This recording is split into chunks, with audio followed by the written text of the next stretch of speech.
Hello दोस्तों, कैसे हैं आप सब। दोस्तों, स्वागत है आप सभी का हमारे YouTube channel everyday Bhojpuri updates में।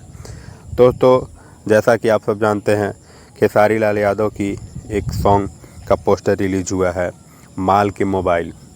दोस्तों, इस सॉन्ग का पोस्टर ही देख कर अंदाज़ा लगाया जा सकता है कि ये सॉन्ग कितना बवाल होने वाला है, कितना ब्लास्ट होने वाला है।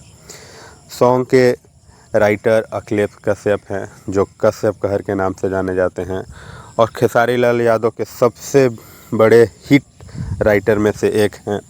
म्यूजिक डायरेक्टर रोशन सिंह है, जो बहुत ही बेहतरीन म्यूजिक देते हैं, और वीडियो डायरेक्टर पवन पाल है, जो खेसारी लाल के सबसे फेवरेट वीडियो डायरेक्टर हैं।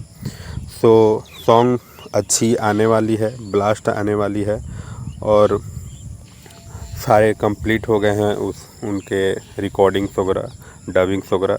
बहुत ही ब्लास्ट सॉन्ग आने वाला है। थैंक यू, धन्यवाद। जय भोजपुरी।